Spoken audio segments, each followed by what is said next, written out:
Menerapkan perilaku taat hukum.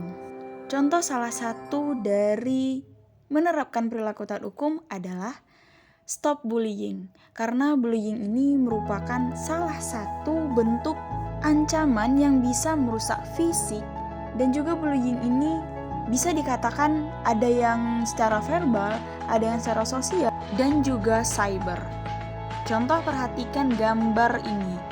Merupakan salah satu contoh bentuk bullying dalam bentuk verbal. Dikatain tolol, dikatain pendek, kamu itu jelek, kamu itu bodoh, dasar lemah, cupu, itu merupakan salah satu bentuk bullying. Dan ini tidak boleh dilakukan. Kenapa? Karena kita adalah manusia yang taat hukum. Kenapa kita penting dalam taat hukum? Karena hukum ini sebagai pengatur kehidupan. Kalau tidak ada hukum, semuanya akan kacau. Nah, mematuhi hukum adalah tanggung jawab setiap individu untuk menciptakan lingkungan yang aman dan juga sejahtera. Sekarang kita bahas dari definisi dan juga relevansi dari perilaku taat hukum ini. Yang pertama itu, perilaku taat hukum mendukung keadilan sosial secara keseluruhan. Ini merupakan salah satu contoh dari sila kita yang kelima, yaitu keadilan sosial bagi seluruh rakyat Indonesia. Yang kedua, ada hukum sebagai pedoman bagi masyarakat dalam bertindak. Yang ketiga, meningkatkan kesadaran dalam menjaga ketertiban umum. Yang keempat, kepatuhan hukum penting untuk kehidupan sehari-hari. Contoh nyatanya itu adalah setiap pagi Ananda diseberangi jalan oleh guru. Perilaku taat hukumnya di mana? Di saat Ananda menyeberang jalan sesuai dengan garis zebra cross yang telah disediakan oleh sekolah. Sekarang kita bahas hubungan antara hukum dan juga norma. Perlu sama-sama kita ketahui bahwa norma ini merupakan ketentuan yang mengikat warga masyarakat yang dijadikan panduan atau pedoman bersikap dan juga berperilaku. Nah, sebagai kaidah atau pedoman, norma digunakan untuk menilai sikap dan perilaku seseorang. Tujuannya apa? Agar perilaku kita di masyarakat dapat diterima sehingga tidak mengganggu keharmonisan dalam hubungan sosial. Norma ini merupakan kesepakatan yang harus ditaati seluruh warga masyarakat. Kesepakatan ini sudah melembaga sehingga sering disebut dengan adat atau kebiasaan. Norma hukum ini juga memiliki sifat yang mengikat, memaksa, otonom, dan juga responsif. Mengikat artinya berisi perintah dan larangan yang harus ditaati. Kalau memaksa itu artinya harus ditaati, apabila melanggar akan mendapatkan sanksi. Hukum bersifat otonom artinya hukum sebagai praneta independen yang tidak boleh diintervensi oleh kepentingan lain, kecuali kepentingan penegakan hukum dan juga keadilan. Yang terakhir, hukum bersifat responsif, artinya hukum ini berfungsi sebagai fasilitator untuk menjawab tantangan-tantangan hukum yang akan dihadapi oleh masyarakat. Maka dari itu, hukum harus berorientasi pada masa depan sehingga mampu memberikan prediksi dan juga antisipasi dalam kondisi yang akan dihadapi masyarakat di masa yang akan mendatang. Norma hukum ini juga bersifat tertulis maupun tidak tertulis.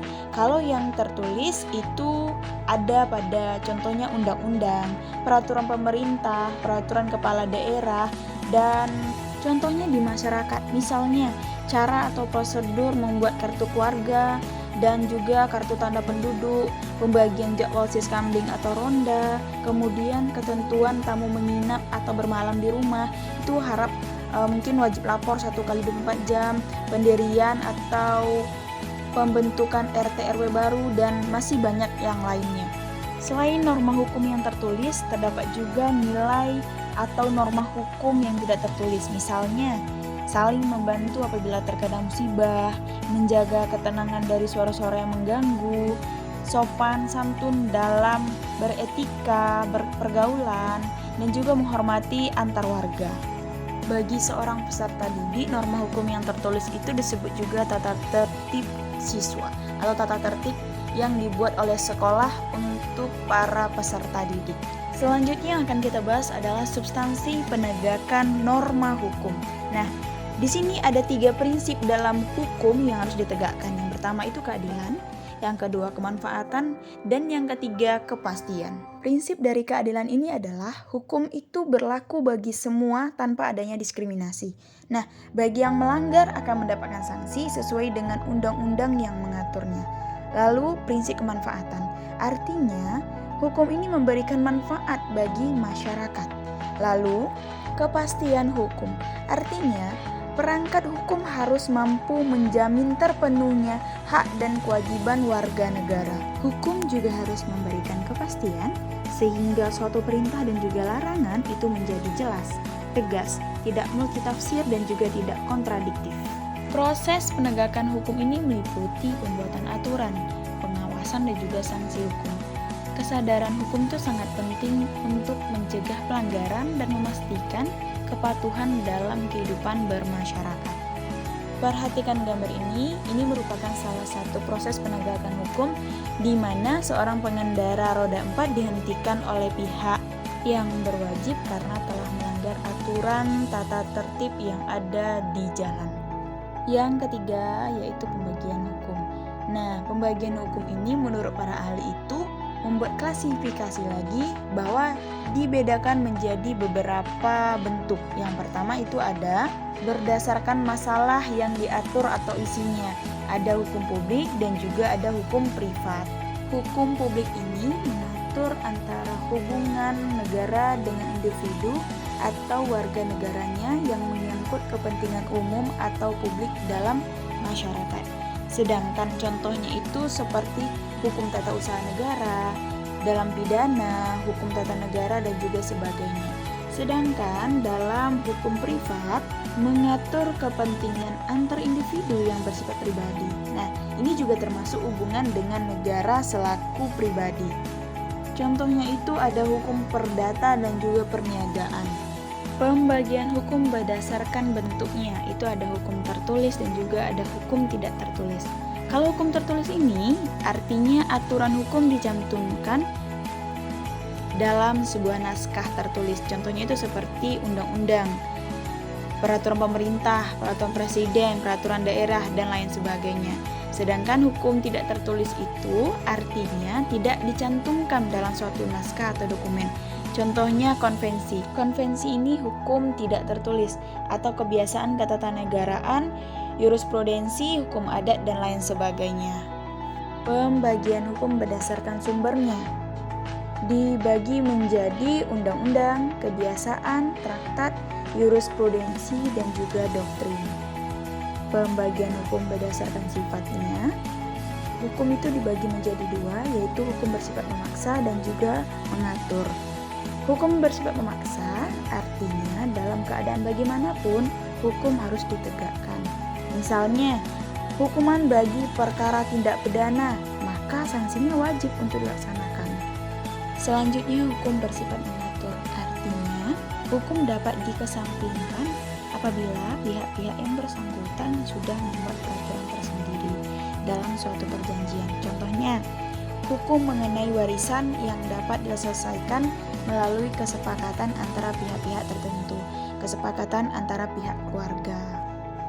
Pembagian hukum berdasarkan cara mempertahankannya dibagi menjadi dua. Yang pertama ada hukum material dan juga hukum acara.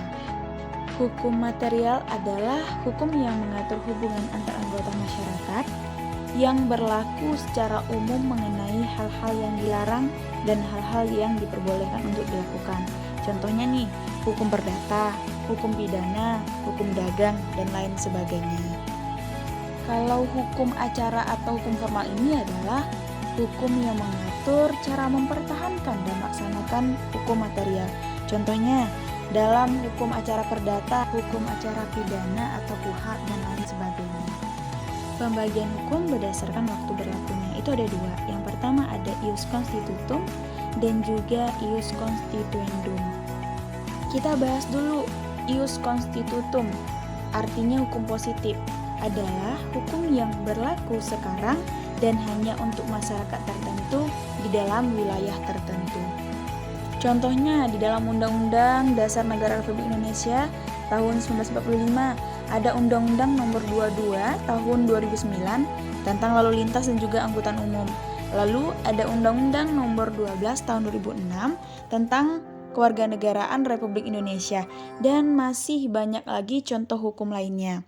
Lalu kita bahas tentang ius constituendum. Nah, hukum yang diharapkan berlaku pada waktu yang akan datang.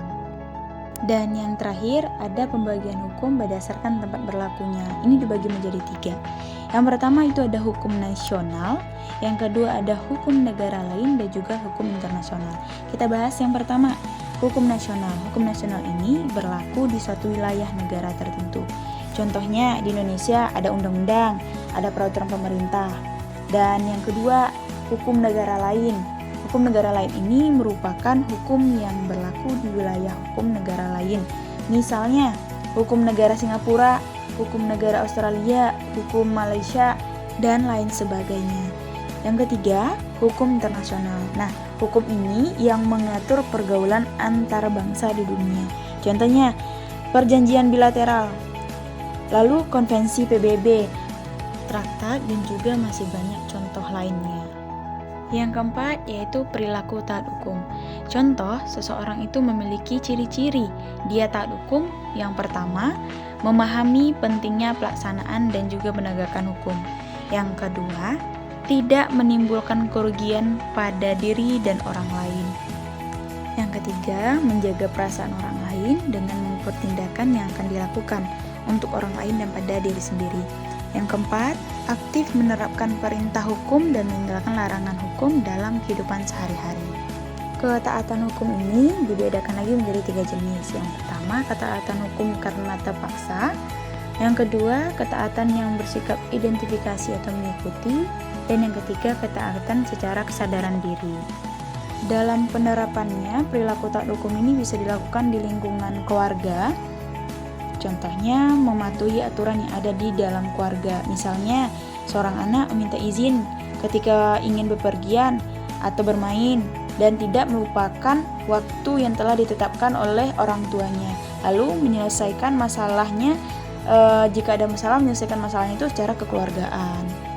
Yang kedua ada di lingkungan sekolah. Contohnya itu tidak terlambat masuk sekolah, lalu berseragam sesuai dengan tata tertib sekolah.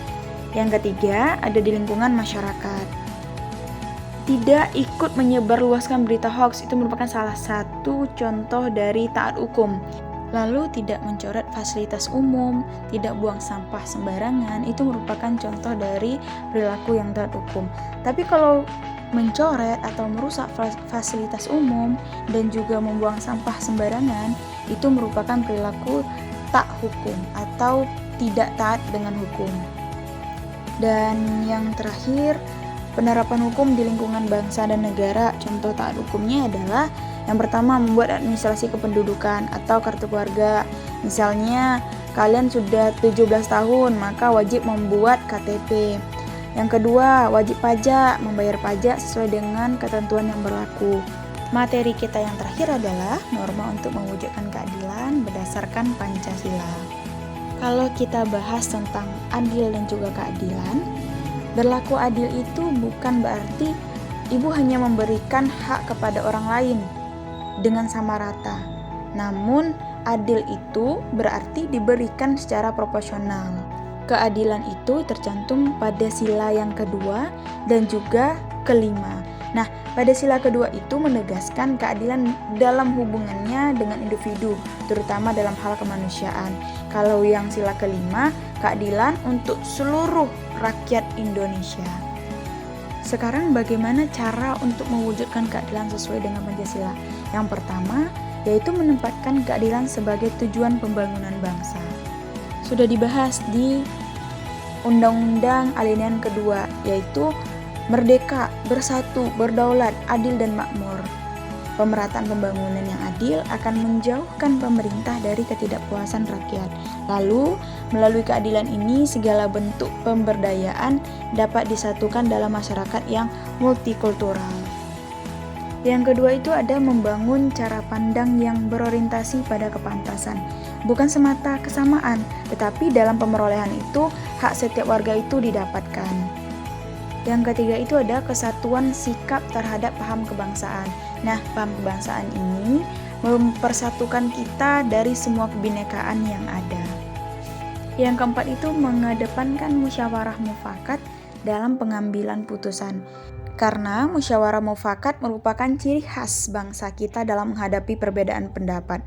Dengan bermusyawarah ini terdapat dialog yang memandang semua peserta setara dan diperlukan secara adil.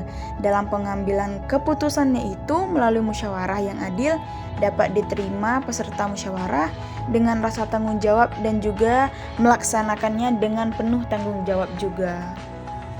Yang kelima itu menjaga keselarasan hak dan kewajiban dalam praktik kehidupan. Setiap warga negara itu berhak untuk hidup sejahtera dengan pemenuhan hak dasarnya. Contohnya nih, Ananda bisa mendapatkan pendidikan, pelayanan kesehatan. Nanti setelah tamat dari SMA mendapatkan kesempatan bekerja. Bagi yang mau kuliah silakan kuliah dengan PIP-nya, dengan KIP-nya gratis. Lalu mendapatkan tempat tinggal yang layak. Kalau dulu ada namanya rumah layak huni, itu gratis dari pemerintah. Dan yang terakhir itu fasilitas umum lainnya. Sehingga setiap masyarakat itu bisa hidup dengan tenang, damai, dan juga tentram. Sampailah kita di pembahasan kesimpulan dari taat hukum ini adalah pentingnya menerapkan perilaku taat hukum sebagai warga negara karena itu adalah kuncinya untuk menciptakan masyarakat yang adil, tertib, serta memastikan keadilan bagi semua individu, semua masyarakat Indonesia.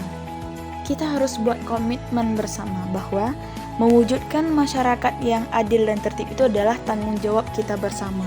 Tanggung jawab saya, tanggung jawab kamu, dan tanggung jawab seluruh masyarakat yang ada di Indonesia. Maka terbentuklah suatu masyarakat yang tentram, damai dari sebuah komitmen dari kita, untuk kita, dan seluruh masyarakat di Indonesia.